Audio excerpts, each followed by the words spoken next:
بادشاہ اپنی تقریر ختم کر کے، جس میں اس نے حیرت انگیز طور پر بہادر اور ایک ذمہ دار حکمران بننے کی کوشش کی تھی، شاہی اسٹیج سے اترا اور سردار ہنانی کے جلوداروں کی حفاظت میں عقبی راہداری میں غائب ہو گیا۔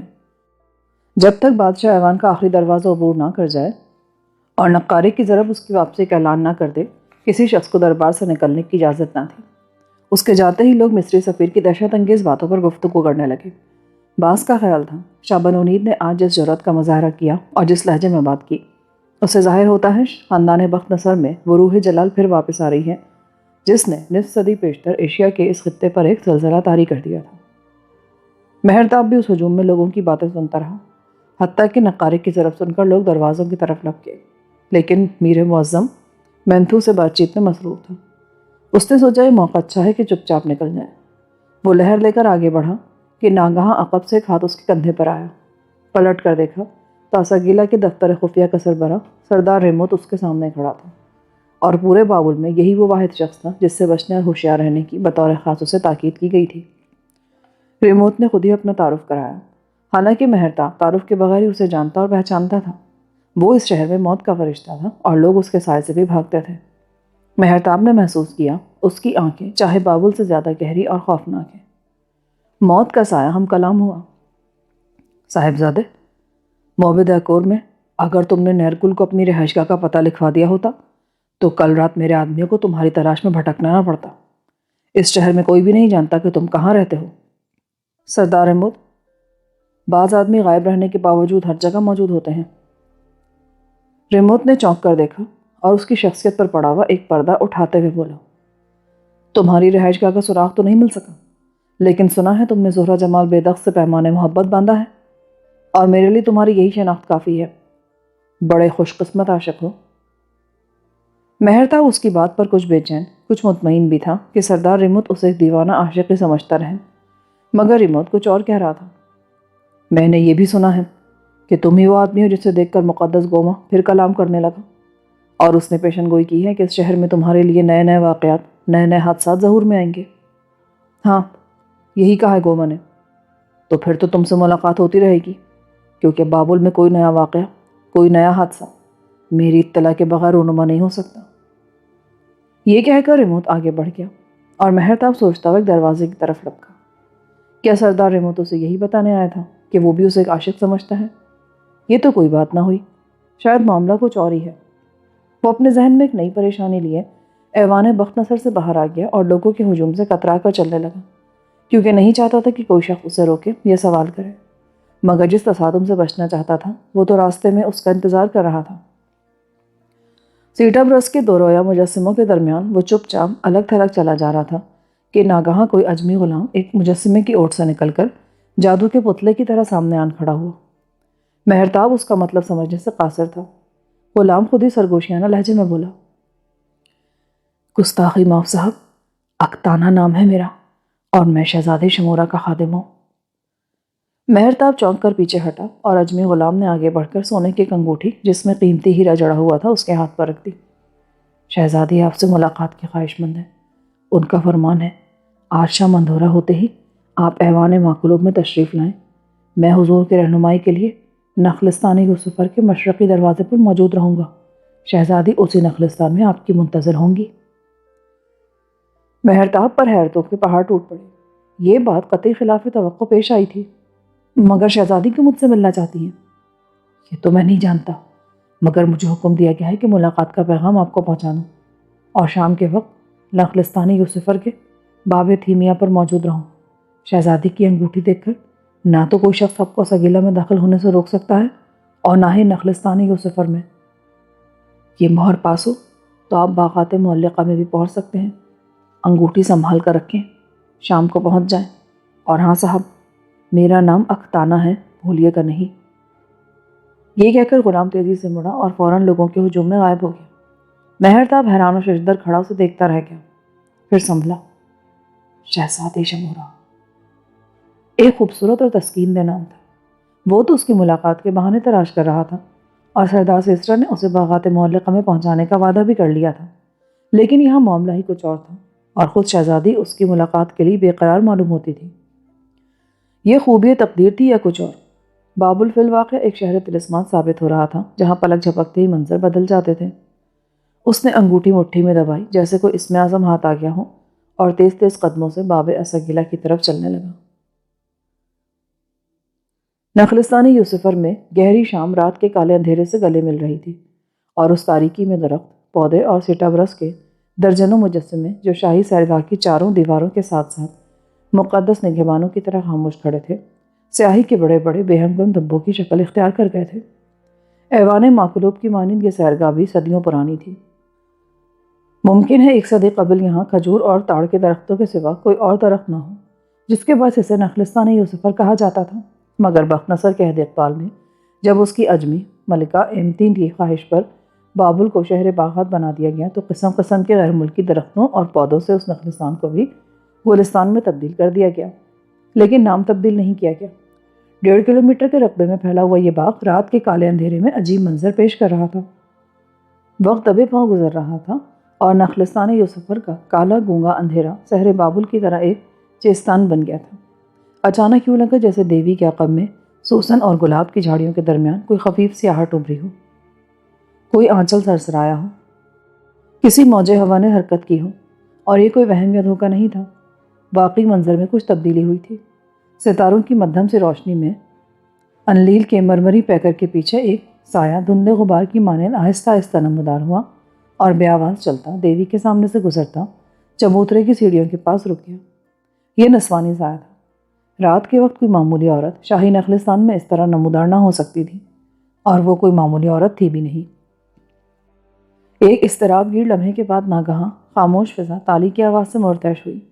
دور جھاڑیوں سے دوسرا نسوانی سایہ نکلا اور تیزی کے ساتھ دیوی کے بت کی طرف بھاگا۔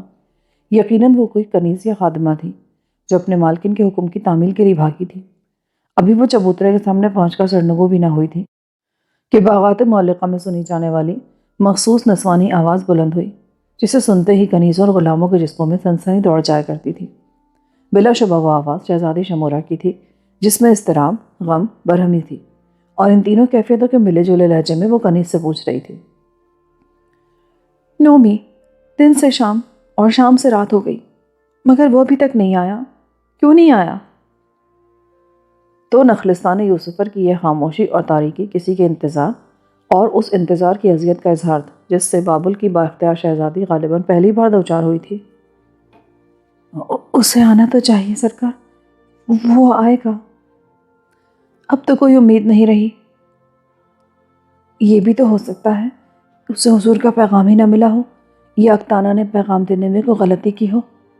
ہاں، یہ ہو سکتا ہے۔ شہزادی کے خیالات کی روح یکلخت تبدیل ہو گئی۔ اکتانہ کو ہمارے حضور پیش کرو۔ اگر اس نے شاہی انگوٹھی بددیانتی سے اپنے پاس رکھ لی اور مہرتاب تک ہمارا پیغام نہ پہنچایا تو اس کا جرم ناقابل معافی ہے۔ کنیز تیزی سے پلٹی اور بھاگتی ہوئی تھوڑی دور جا کر اندھیرے میں گھل مل گئی۔ شہزادی چبوترے کی سیڑھیوں کے پاس بے قراری سے ٹہلنے لگی۔ یہ بات اس کے فہم و شعور سے بالاتر تھی کہ وہ ایک نوجوان کو تنہائی میں ملاقات کی دعوت دے اور وہ نہ آئے۔ اسے تو شام گزرتے ہی آ جانا چاہیے تھا۔ اس کے برعکس ہوا یہ کہ 2 مشتاؤں نے شہزادی کا ہار سنگھار کیا، اسے بنا سنوار کر شعلہ جوالا بنایا، پھر اس نے بہترین پوشاک پہنی اور سر شام ہی نخلستان میں پہنچ کر مہرتاب کا بے چینی سے انتظار کرنے لگی۔ وقت کا لمحہ اس کے کرم میں اضافہ کرتا ہوا گزرتا رہا اور جس کے لیے سب کچھ کیا وہی نہ آیا، حتیٰ کہ شام رات سے بغلگیر ہو گئی۔ طویل انتظار نے اس کے شاہی وقار کو چکنا چور کر دیا۔ آخر اس نتیجے پر پہنچی کہ اب وہ نہیں آئے گا۔ دیوی کے تاریک مجسمے کے سامنے اس نے کتنے ہی چکر کاٹ لیے۔ اب تک نومی اور اکتانہ کو آ جانا چاہیے تھا۔ اچانک اندھیرے میں کچھ فاصلے پر قدموں کی چاپ ابھری۔ کنیز اجمی غلام کو اپنے ساتھ لے کر آئی۔ شہزادی نے بے قراری اور غم و غصے کی حالت میں پلٹ کر دیکھا۔ تھوڑی دور ایک ہی سایہ حرکت کرتا نظر آیا۔ شاید نومی پیچھے رہ گئی تھی اور اکتانہ تنہا آیا تھا۔ اسے دیکھتے ہی وہ غصے سے بولی، اکتانہ، یاد رکھ، اگر تو نے ہمارا پیغام پہنچانے میں کوئی بددیانتی کی تو تجھے کشتی کے عذاب میں مبتلا کر دیا جائے گا۔ کشتی کا عذاب اس دور کی ہولناک سزا تھی۔ مجرم کو ایک کشتی میں لٹا کر زنجیروں سے جکڑ دیا جاتا، اس کے اوپر دوسری کشتی الٹی رکھ دی جاتی، اس قبر نما خلا سے مجرم کا چہرہ اور پاؤں باہر رکھے جاتے جن پر شہد مل دیا جاتا، کشتی دریا میں چھوڑ دی جاتی، دوسری کشتی میں سپاہی مجرم کی نگرانی کرتے، اس کے چہرے اور پاؤں کو مکھیاں کاٹتی لیکن وہ حرکت نہ کر سکتا، تیز دھوپ سر اور پاؤں میں ایٹھن پیدا کرتی۔ وہ کشتی میں لیٹا بہاؤ کے رخ تیرتا رہتا اور بھوکا پیاسا ایڑیاں رگڑ رگڑ کر جان دے دیتا۔ یہ تحدید سنتے ہی سایہ انہی قدموں پر رک گیا اور شہزادی نے حکم دیا، آگے آ جا اور ہمیں جواب دے، مہرتاب ابھی تک کیوں نہیں آیا؟ کیا تو نے اسے ہمارا پیغام نہیں پہنچایا تھا؟ جی ہاں، تعمیل حکم میں کوتاہی نہیں ہوئی۔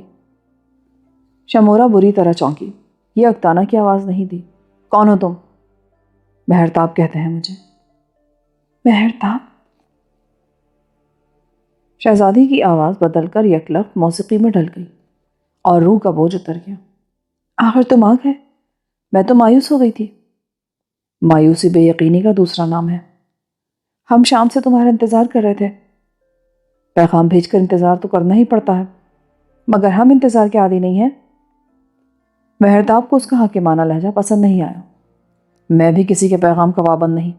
آج تک کتنی ہی عورتوں کی دعوت ملاقات مسترد کر چکا ہوں، مگر نہ جانے کیوں تمہارا پیغام قبول کر لیا اور قلعہ سگیلا کے اس اونچے حصار میں چلا آیا۔ شہزادی باتوں کے علاوہ اس کے انداز تخاطب پر بھی حیران ہوئی۔ آج تک کسی شخص نے اسے تم کہہ کر مخاطب نہیں کیا تھا۔ یہ وہ پہلا آدمی تھا جس نے جرأت کی۔ ایک لمحہ دل ہی دل میں اس کی جرأت پر حیران ہونے کے بعد وہ بولی، کوئی شخص ہماری ملاقات سے انکار نہیں کر سکتا، کیونکہ ہم دختر بابل ہیں، سلطنت کالدیہ کی بااختیار شہزادی ہیں ہم۔ اندھیرے میں مہرتاب کا قہقہا یوں بلند ہوا جیسے نقارے پر چوٹ پڑتی ہے۔ یہ والہانہ قہقہا شمورا کے قلب و ذہن میں بھونچال کی طرح کانپتا رستا رہا۔ اگر تم نے شہزادی بن کر بلایا ہوتا تو یہاں آنے کے بجائے میں ایم گوربل پار کر چکا ہوتا یا اپنی موت سے بے پرواہ ہو کر آرام کی نیند سو جاتا۔ وہ اس بات سے قطعی پریشان نہیں تھا کہ سگیلا کے تہرے حصاروں کے اندر شمورا سے ہم کلام ہے، جس کے سامنے گفتگو کے آداب کو خاص طور سے ملحوظ رکھا جاتا ہے، جو خود تو دیویوں کے لہجے میں بات کرتی ہے اور لوگ اس کے انداز کلام سے محصور ہو جاتے ہیں۔ مہرتاب، ہمیں تمہاری باتیں پسند آئی۔ انلیل کی قسم، تم بالکل ویسی ہو جیسے کسی مرد کا ہونا چاہیے۔ ہم نے دربار میں تمہاری گفتگو سنی اور اس بات سے خوش ہوئے کہ تم نے بادشاہ کو صحیح مشورہ دیا اور کسی خوف کے بغیر شامی سرداروں کی حقیقت واضح کر دی۔ دراصل بھائی بیلشازار کی غلطیوں کے طفیل والد صاحب بہت سی مشکلات سے دوچار ہیں۔ ہمیں اس پر بھی خوشی ہے کہ بادشاہ تمہارے مشوروں کو غور و تحمل سے سنتے اور تم پر اعتماد کرتے ہیں۔ ہم بھی اسی لیے تم پر بھروسہ کرتے ہوئے تم کو ایک پیغام بھیج بیٹھے۔ شاید میں بھی اسی لیے آ گیا ہوں کہ یہ اعتماد قائم رہے۔ شمورا نے خوش ہو کر تالی بجائی، ساتھ ہی آواز دی، نومی، شمونی، بلقیس، اکتانہ، شمع روشن کر دو تاکہ ہم اپنے مہمان کو اور وہ ہمیں دیکھ سکیں اور زندگی کے یہ لمحے یادگار بن جائیں۔ دیکھتے ہی دیکھتے نخلستان یوسفر کے 8 دروازوں پر مشعلیں روشن ہو گئیں۔ دیوی انلیل کے حسن عریاں کو منور کر دینے والی روشنیاں جگمگا اٹھیں۔ شاہی سحرگاہ میں ایک رومان آفرین عشق انگیز سا اجالا پھیل گیا۔ زرد روشنیاں مضطرب مشتاق چہروں پر تھر تھرائیں۔ انہی روشنیوں میں مہرتاب اور شہزادی نے ایک دوسرے کو دیکھا۔ ان کی آنکھوں میں دل کی بےتابیوں کے عکس کانپ رہے تھے۔ مہرتاب اسی لباس میں تھا جس میں دن کو دیکھا گیا تھا۔ اپنی مخصوص زرد ابا میں وہ عطارد دیوتا یا رب النو کا بروز دکھائی دیتا تھا۔ شمورا نے غالباً زندگی میں پہلی بار ایسی پوشاک زیب تن کی تھی جس میں اس کے جوان و حسین بدن کی رعنائیاں کچھ اور ابھر آئی تھیں۔ کانوں میں طلائی آویزے تھے جن کے دونوں لال رخساروں کے آس پاس جھول رہے تھے۔ گلے میں ہیروں کا ہار جگمگا رہا تھا۔ دونوں کلائیوں میں سونے کے انتہائی خوبصورت کنگن تھے جن میں یاقوت و زمرد جڑے ہوئے تھے۔ قندیلوں کی روشنی میں لال و جواہر سے کرنیں پھوٹ رہی تھیں جن کا انعکاس اس کے حسن کی دلکشی اور شخصیت کے وقار میں اضافہ کر رہا تھا۔ بلا شبہ وہ دختر بابل تھی، حسن و جوانی میں، آرائش جمال میں۔ مہرتاب کی آنکھوں میں چکا چوند سی ہونے لگی۔ اچھا، تو یہ ہے باغات معلقہ کی سب سے بااختیار شہزادی؟ کیا شان بان ہے۔ اسی اثنا میں جب مہرتاب حسن و جمال کی طلعت افروزیوں میں کھو گیا، شمورا نے اکتانہ کو آواز دی جو دیوی انلیل کے برہنہ حسن کو منور کرنے والی قندیلیں روشن کر کے کنیزوں کے ہمراہ لوٹ رہا تھا۔ وہ بھاگ کر حاضر ہوا اور آتے ہی سجدے میں گر پڑا۔ اکتانہ، کھڑا ہو جا، ہم خوش ہیں تجھ سے۔ تو نے پیغام رسانی کا فرض دیانتداری سے ادا کیا اور یہ ہے تیرا انعام۔ یہ کہہ کر اس نے کلائی سے کنگن اتارا اور اکتانہ کی طرف اچھال دیا۔ اجمی غلام نے کنگن زمین پر گرنے سے پہلے ہی دبوچ لیا اور ایک بار پھر سجدے میں چلا گیا۔ اکتانہ، اٹھ اور یاد رکھ، ہم نے تجھے کوئی معمولی نام نہیں دیا۔ یہ انتہائی نادر قیمتی کنگن ملکہ سمیرامس کی نشانی ہے۔ جب وہ بابل کے تخت پر بیٹھتی تھی تو یہی کنگن پہنتی تھی۔ یہ آج ہیروں کے مول بھی مہنگا ہے۔ شمورا نے یہ تاریخی کنگن آج ہی پہنے تھے تاکہ جب مہرتاب سے ملاقات ہو تو اس کے ہاتھ میں اپنا ہاتھ دے سکے تو بتا سکے کہ اس نے کسی معمولی عورت کا نہیں بلکہ ایک با اختیار شہزادی کا ہاتھ پکڑا ہے جو ملکہ سمیرامس کی طرح اپنی مرضی کی مالک ہے۔ لیکن اب اس نے ایک کنگن اتار کر رختانہ کی وفاداری کے صلے میں بخش دیا تھا۔ مہرتاب یہی سوچنے لگا کہ یہی عورت تھوڑی دیر قبل اپنے اجمی غلام سے اس لیے خفا تھی کہ شاید اس نے پیغام رسانی میں کوئی کوتاہی کی ہے اور اس جرم کی پاداش میں اسے کشتی کے عذاب میں مبتلا کر دینے پر تیار ہو گئی تھی۔ لیکن جب مطلوبہ مہمان آ گیا تو خوش ہو کر اسے ایک تاریخی زیور بخش دیا۔ دختر بابل نے اپنے غلام سے ایک بار انتہائی برہمی اور دوسری بار انتہائی مہربانی کا سلوک کیا۔ اس نے غور کیا شہزادی کی برہمی اور مہربانی کی وجہ تو وہ خود ہی ہے۔ یہ سارا ہنگامہ اسی کے لیے تو برپا ہوا تھا۔ اکتانہ انعام وصول کر کے نہ جانے کب کا چلا گیا کیونکہ مہرتاب اپنے ہی خیالوں میں گم تھا کہ اسے اجمی غلام کی واپسی کا بھی ہوش نہ رہا۔ کیا سوچنے لگے مہرتاب؟ سوچ رہا ہوں عورت کا کون سا روپ اصلی ہوتا ہے۔ کس روپ کی بات کرتے ہو؟ جو بھی دیکھا ہے۔ کیا دیکھا ہے؟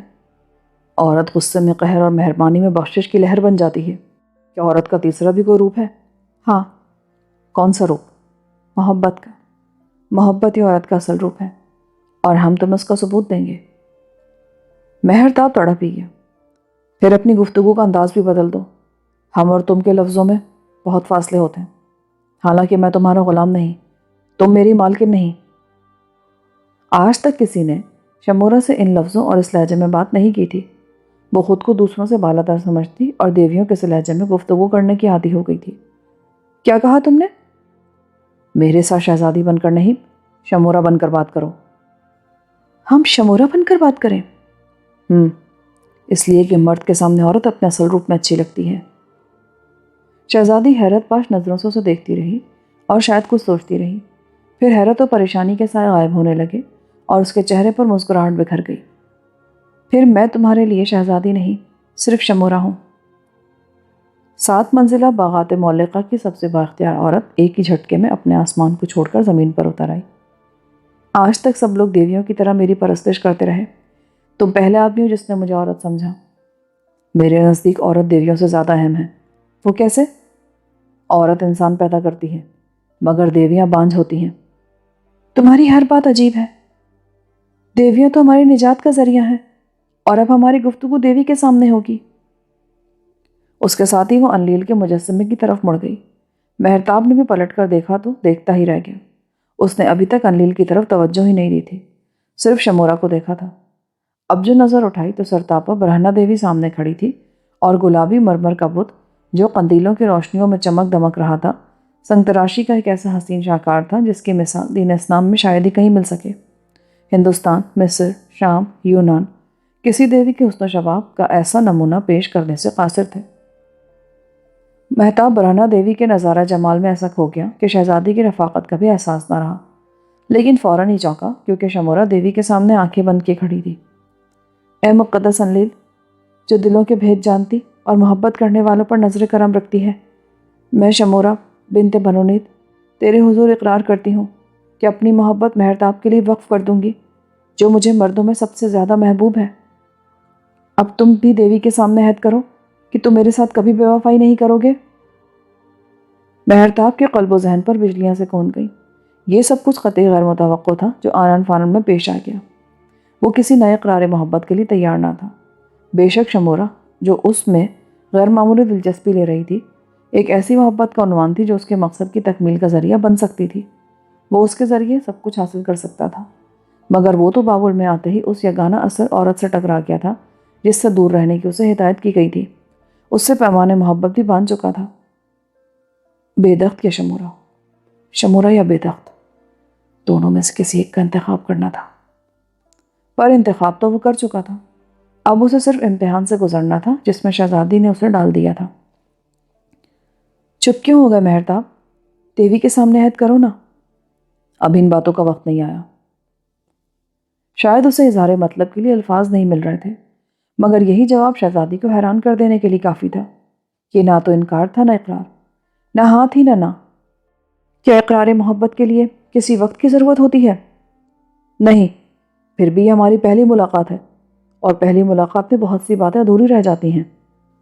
تم نے خود ہی مجھے اظہار محبت کی دعوت دی تھی، میں نے تو صرف انداز گفتگو میں تبدیلی چاہی تھی۔ اور جب شمورا نے ان باتوں پر غور کیا جو ان کے درمیان ہو چکی تھی، تب پتہ چلا کہ وہ ٹھیک ہی کہہ رہا تھا۔ وہ اپنے الفاظ نہیں بھولا تھا، مگر اس نے شہزادی کی بات بھی یاد رکھی تھی کہ محبت ہی عورت کا اصل روپ ہے۔ پھر وہ خود ہی دیوی کے سامنے اپنی محبت کا اقرار کرنے لگی تھی۔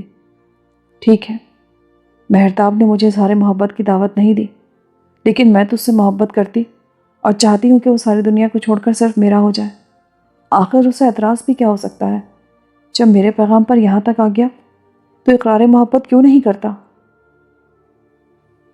فوراً ایک نئی لہر گزرنے لگی۔ کیوں دیوانی ہو جاتی ہے شمورا؟ اگر اس نے تیرے محبت کا اقرار نہیں کیا تو انکار بھی نہیں کیا۔ تو نے زندگی میں پہلی بار ایک شخص کا انتخاب کیا ہے، اور وہ زندگی میں کئی عورتوں کی دعوتوں کو مسترد کر چکا ہے، مگر تیری دعوت اس نے قبول کی اور ملاقات کے لیے چلا آیا۔ پھر مایوس کیوں ہوتی ہو؟ مہرتاب، تم پہلی ملاقات میں بعض باتیں ادھوری چھوڑنا چاہتے ہو، اور میں پہلی ملاقات میں واضح کر دینا چاہتی ہوں کہ میرے ساتھ تعلق کی وجہ سے تم پر کوئی مصیبت نہیں آئے گی۔ جو لوگ شہزادیوں کے پیغام قبول کرتے ہیں وہ مصیبتوں سے نہیں ڈرتے۔ کہ یہ کافی نہیں کہ تم نے بلایا اور میں آ گیا؟ شکریہ مہرتاب، تم نے میرا پیغام قبول کیا۔ میں بھی ثابت کر دوں گی کہ جو کچھ کہتی ہوں اس پر عمل کر سکتی ہوں، اور تم پر کوئی آنچ نہیں آئے گی۔ پھر اس نے 3 بار تالی ماری۔ تالی کی آواز پر 3 کنیزیں سوسن کی جھاڑیوں سے نکل کر بھاگتی ہوئی آئیں۔ متھرا، بھاگ کر جا اور شمیلی کو ہمارے آنے کی اطلاع دے۔ بلقیس، تو مہمان کو راستہ دکھا، اور نومی، تو ہمارے ساتھ رہے گی۔ متھرا، جو اپنے نام اور چہرے مورے سے اجمی معلوم ہوتی تھی، سیرگاہ کے اس درمیانی راستے پر بھاگتی چلی گئی جو ایوان ماکلوب کے عظیم دروازے تک بخط مستقیم چلا گیا تھا۔ بلقیس، جس کا رنگ گندمی اور نقوش تیکھے تھے، اسے اقلیم ہیرا کی حسینہ ظاہر کرتے تھے۔ فوراً ہی ایک مشعل لے کر وہ آگے بڑھی، اور نومی، جو شہزادی کی کلدانی کنیز تھی، اس کے عقب میں جا کھڑی ہوئی۔ یہ اس بات کی طرف اشارہ تھا کہ شہزادی اپنے مہمان کے ہمراہ اب ایوان ماکلوب کی طرف جانے والی ہے، جہاں ایک پرتکلف دعوت کا اہتمام کیا گیا تھا۔ اس نے مہرتاب کو اشارہ کیا اور بلقیس کے رہنمائی میں شاہی محل کی طرف چلنے لگی۔ نخلستان سے نکل کر انہوں نے ایک چھوٹی سی نہر کا چوبی پل عبور کیا۔ یہ آبی شاخ ایک بڑی نہر سے نکالی گئی تھی تاکہ سیرگاہ کے درختوں اور پودوں کو سیراب کرنے کے علاوہ ایوان کی زینت میں بھی اضافہ کرتی رہے، جو قدیم شاہان بابل کی یادگار اور تمام شاہی عمارتوں سے زیادہ دیدہ زیب عمارت تھی۔ 2 فرلانگ کا یہ فاصلہ خاموشی سے طے ہو گیا۔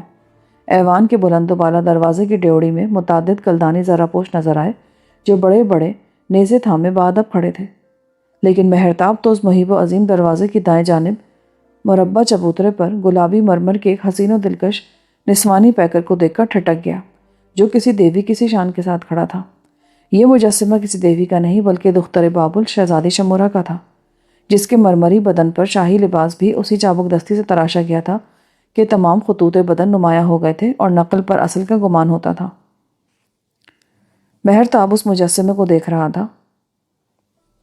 وہ نقل دیکھ رہا تھا جب اس کے پہلو میں اصل آ کے کھڑی ہو گئی۔ یہ مورتی دیوی انلیل سے زیادہ خوبصورت اور مکمل ہے۔ وہ بے اختیار بول اٹھا۔ شہزادی کے ہونٹوں پر ایک دلکش مسکراہٹ نمودار ہوئی۔ میری اور دیوی کی مورتیاں ایک ہی فنکار نے تراشی تھیں۔ کون ہے وہ؟ یونانی سنگ تراش فیمیترس۔ نام سنا تھا، آج اس کی سنگ تراشی کے شاہکار بھی دیکھ لیے۔ یہ مورتی ویمیترس کی آخری تخلیق ہے۔ کیا مطلب؟ میری مورتی مکمل کرنے کے بعد اس نے اپنے اوزار دریائے فرات میں پھینک دیے تھے۔ کیوں؟ اس کا خیال تھا وہ اب اس سے بہتر مجسمہ کبھی نہیں بنا سکتا۔ ممکن ہے بنانا نہ چاہتا ہو، شاید یہی بات ہو، کیونکہ وہ میرا پرستار تھا۔ پرستار یا عاشق؟ اس سوال کا جواب نہیں دے سکتی۔ وہ کئی ماہ ایوان میں مجھے سامنے بٹھا کر یہ مورتی تراشتا اور سنوارتا رہا، لیکن اظہار عشق نہ کر سکا، اور اپنے اوزار فرات میں پھینکنے کے چند مہینے بعد مر گیا۔ اس کی لاش یونانیوں کے قبرستان میں دفن کر دی گئی۔ عاشقوں کا یہی انجام ہوتا ہے۔ فیمیترس کی موت کا ذکر کر کے شاید میں نے تمہیں پریشان کر دیا۔ نہیں، تاریخ کا کوئی ورق عورت اور محبت کے ذکر سے خالی نہیں۔ مرد کتنا ہی بیگانہ اور دور بھاگنے کی کوشش کرے، آخر عورت کا اسیر ہو ہی جاتا ہے۔ جب وہ اس عالمگیر حقیقت کا اظہار کر رہا تھا، تصور کے جھروکے میں بےدخت کا چہرہ بھی دیکھ رہا تھا، جس سے دور بھاگنے کی کوشش کے باوجود وہ اس کی زلفوں کا اسیر ہو گیا۔ لیکن شمورا نے اس خیال سے ایک عجیب سی فرحت محسوس کی کہ مہرتاب اس کی طرف مائل ہو رہا ہے۔ میں تو اس بات پر حیران ہوں کہ تم اصل چھوڑ کر نقل میں کیوں دلچسپی لے رہے ہو؟ یہ مورتی کا عاشق کی تخلیق ہے، اور تم ایک دل آویز خواب ہو، بس، اور ایک خوبصورت حقیقت بھی۔ فرحت مسرت میں شہزادی نے اپنی آنکھیں بند کر لیں اور ڈوبے ڈوبے پرکیف لہجے میں بولی، میرے بارے میں کچھ اور بھی کہو مہرتاب، تمہارے الفاظ سے مجھے سکون ملتا ہے۔ میرا خیال ہے ملکہ سمیرامس تم سے زیادہ خوبصورت، زیادہ بااختیار اور زیادہ پروقار نہیں تھی۔ شمورا کی گردن میں ایک حسین تناؤ اور آرزوں پر فخر کا عجیب سا رنگ پیدا ہو گیا۔ دیوی اشتار کی قسم، تمہارا خیال غلط نہیں ہو سکتا۔ پدر بزرگوار کے ٹھیک کہتے ہیں کہ تمہارے اندر الہیوں کی روح بولتی ہے۔ اس نے آنکھیں کھول کر محبت سے بھرپور نگاہیں اس پر ڈالی، پھر ڈیوڑی کی طرف ہاتھ لہرایا۔ بلقیس مشعل لے کر آگے آگے چلی اور وہ دونوں چند لمبی سیڑھیاں چڑھ کر ڈیوڑی میں داخل ہوئے۔ ذرا پوش محافظوں نے کمر تک جھک کر تعظیم دی۔ عربی کنیز بلقیس کی رہنمائی میں ڈیوڑی سے نکل کر، جس کے دائیں بائیں بے شمار بارکیں تھیں، ایک مختصر سا صحن پار کر کے وہ دوسری فصیل کے دروازے میں داخل ہوئے، پھر ایک ہال نما کمرے سے گزر کر اور چند غلام گردشوں کو عبور کرتے ہوئے اس کمرہ خاص میں پہنچے جہاں متعدد کنیزیں ان کی پیشوائی کے لیے حاضر تھیں۔ یہ کمرہ طویل و عریض اور اجمی قالینوں سے آراستہ تھا۔ چاروں کونوں میں 4 دیویوں کے پیتل کے خوبصورت مجسمے نظر آئے، اور یہ 4 دیویاں تھیں اشتا، انلیل، ربا نو اور اناتولیا کی سبلیاما۔ شمورا اگرچہ دیوی دیوتاؤں سے گہری عقیدت رکھتی تھی، لیکن مہرتاب نے محسوس کیا کہ اس کمرے میں 4 دیویاں محض آرائش کے لیے رکھی گئی تھیں۔ کمرے کے وسط میں ایک طویل آبنوں سے میز پر دسترخوان بچھے تھے، جن پر لمبی لمبی گردنوں والی خمدار سرائیاں، فونقی کانچ کے پیمانوں کے علاوہ سونے چاندی اور ہاتھی دانت کے گول پیمانے، بڑی بڑی قابوں میں بھنے ہوئے تیتر، بٹیر، بلبلیں، فرات کی مچھلیاں، مرغابیاں اور انواع اقسام کے تازہ پھل بڑے سلیقے اور قرینے سے چنے گئے تھے۔ دعوت کا یہ سارا اہتمام مہرتاب کے لیے کیا گیا تھا۔ شمیلی اور مترا نے بابل کے سب سے بڑے شاعر برتا کے شعر پڑھ کر مہمان کا استقبال کیا اور شہزادی اسے ساتھ لے کر کھانے کی طرف بڑھی۔ اگر ظاہری اسباب اور پرتکلف برتاؤ سے کسی کے دلی جذبات کا پتہ لگایا جا سکتا، تو مہرتاب کے لیے یہ نتیجہ خاص کرنا مشکل نہیں تھا کہ شمورا اس کی محبت میں گرفتار ہو چکی ہے۔ مگر کھانے کی میز پر اس کے بالمقابل بیٹھتے ہوئے وہ دل ہی دل میں اس بات پر حیران ہو رہا تھا کہ شمورا کو، جو پورے بابل کی خبر رکھتی تھی، ابھی تک یہ اطلاع کیوں نہ مل سکی کہ اس کا مہمان صرف 3 دن قبل کسی اور سے پیمانے محبت باندھ چکا ہے، اور اب وہ چاہتا تھا کہ شہزادی کو یہ خبر نہ ملے۔ دعوت ختم ہوئی تو شمورا مہمان کو لے کر ایک گوشے میں آ بیٹھی۔ وہ اس سے کچھ مزید باتیں کرنا چاہتی تھی۔ مہرتاب اس کے ساتھ کچھ مزید وقت گزارنے کا طلبگار تھا تاکہ مقصد کی بات بھی کر سکے، لیکن وقت گزارنے کے لیے باتوں کی اور باتوں کے لیے کسی موضوع کی ضرورت ہوتی ہے۔ محبت پر گفتگو کر لینے کے بعد ہر موضوع پھیکا، بے کیف اور بے رنگ ہو کر رہ گیا تھا، اور دونوں محسوس کر رہے تھے کہ ان کے درمیان خاموشی کی بے معنی سے دیوار حائل ہوتی جا رہی ہے۔ مہرتاب کی نظریں بار بار اس جڑاؤ کنگن پر آ کر ٹک جاتی تھیں جو شہزادی کی دائیں کلائی میں جگمگ جگمگ کر رہا تھا۔ ایک کنگن وہ اپنے غلام کو بخش چکی تھی۔ کیا تمہیں یہ زیور اچھا لگتا ہے؟ صرف تمہاری کلائی میں۔ مگر تم نے دوسرا کنگن اکتانا کو کیوں دے دیا؟ وہ ملکہ سمیرامس کی نشانی تھی۔ اگر اکتانا نے وہ کام سمیرامس کے لیے کیا ہوتا جو میرے لیے کیا، تو بھی وہ میری طرح اسے کنگن ضرور بخش دیتی۔ انعام غلاموں میں وفاداری کا جذبہ پیدا کرتا ہے، مگر تاریخی نوادرات غلاموں میں تقسیم نہیں کیے جاتے۔ تمہارا خیال ہے مجھے سمیرامس کی یادگار کو سنبھال کر رکھنا چاہیے تھا، مگر مہرتاب، بابل کے شاہی خزانے میں اتنے نوادرات ہیں، اگر میں دن رات تقسیم کرتی رہوں پھر بھی ختم نہیں ہو سکتے۔ یہاں نمرود، حمورابی، یوسفر، سارگن اول، سارگن دوم، سمیرامس، بنو پلاسر اور عظیم بخت نصر جیسے شہنشاہوں کی ہزاروں یادگاریں ہیں۔ شاہی خزانے میں لال و جواہر، سونے چاندی کے قیمتی زیورات، سیمی اور طلائی ظروف اور نادر سے نادر اشیاء کے ڈھیر لگے ہیں۔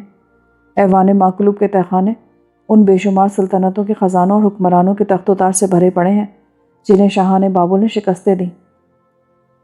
قصر نوادرات میں مفتو بادشاہوں کی قیمتی ڈھالیں، نیزے، تلواریں اور ہیرے جواہرات سے مرصع دستوں والے خنجر ہیں۔ ان کی زرکار پوشاکیں ہیں جن پر نگاہ نہیں ٹھہرتی۔ سونے چاندی کے برتن ہیں جن کی چمک نگاہوں کو خیرہ کرتی ہے۔ قیمتی سے قیمتی شاہی زیورات ہیں جو کبھی بادشاہوں، شہزادوں، ملکاؤں، شہزادیوں اور بڑی بڑی بیگمات کے بدن کی زینت تھے۔ ان شاہی محلات کی آرائش و زیبائش کا قیمتی سامان ہے جنہیں لوٹنے کے بعد کلدانی لشکروں نے تباہ و برباد کر دیا تھا۔ سونے چاندی کی مورتیاں ہیں جنہیں بادشاہ اپنی آرام گاہوں میں سجایا کرتے تھے۔ اور ہاں، میں یہ بتانا تو بھول ہی گئی کہ جد بزرگوار وقت نصر نے یہود کی سلطنت یروشلم کو تباہ کر کے اور ہیکل سلیمانی کی اینٹ سے اینٹ بجا کر ہیکل سے جو ظروف لوٹے تھے ان کی تعداد مجھے زبانی یاد ہے۔ ان میں سونے کی 30 تھالیاں، چاندی کی 1000 تھالیاں اور 29 چھریاں، سونے کے 30 پیالے اور چاندی کے 400 پیالے، قسم قسم کے 1000 برتن اور سونے چاندی کے چھوٹے بڑے کل ظروف 5400 کی تعداد میں موجود ہیں۔ اور یہ تعداد ان عبرانی پیغمبروں اور سرداروں کو بھی یاد ہے جو غلامی کی زندگی بسر کر رہے ہیں۔ قرض نوادرات کے تہخانوں میں ایسی ایسی قیمتی اور نرنگ زمانہ اشیاء کے انبار موجود ہیں جن کی ایک جھلک دیکھ کر ہی تم دنگ رہ جاؤ گے۔ اور مہرتاب، میں تمہیں قول دیتی ہوں کہ جس چیز پر تم ہاتھ رکھ دو گے وہ تمہاری ہو جائے گی۔ مہرتاب نے ایک طویل سانس لیا۔ وہ جن تہخانوں کا ذکر کرنے سے ہچکچا رہا تھا، شہزادی نے خود ہی ان کے دروازے کھول دیے تھے۔